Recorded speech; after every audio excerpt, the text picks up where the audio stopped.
ভালোই ছিল দেবশ্রী, কিন্তু গন্ডগোলটা শুরু হলো কোর্টের রায় বেরোবার পর। কোর্টের রায় দেবশ্রীর দায়িত্ব পায় ওর বাবা। সেটা দেবশ্রী মেনে নিতে পারল না।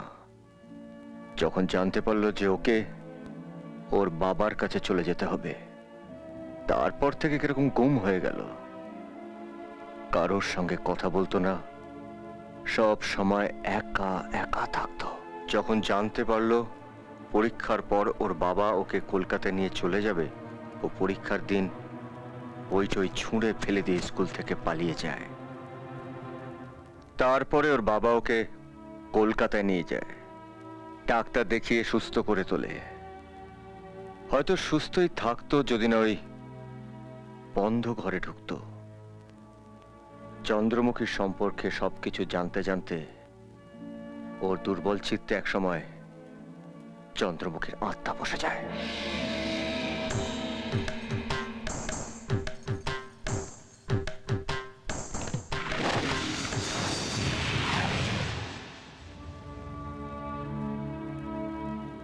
আর ইন্দ্রর ব্যাপারটা?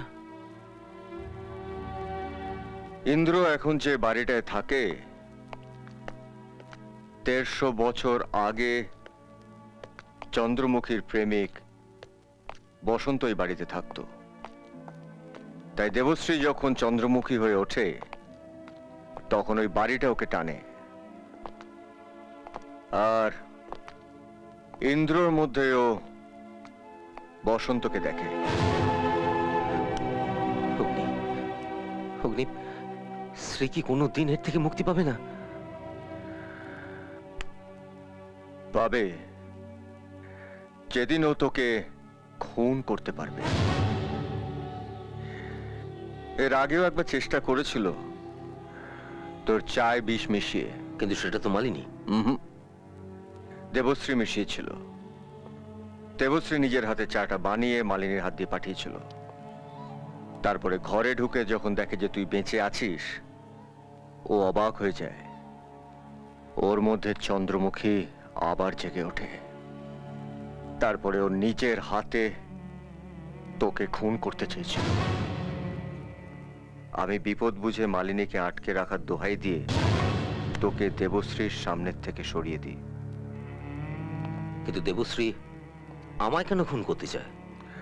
কারণ তুই জমিদার রাজনারায়ণ চৌধুরীর একমাত্র বংশধর, আর চন্দ্রমুখী বসন্তের খুনের প্রতিশোধ নিতে চায় তোকে খুন করে। সুমিত,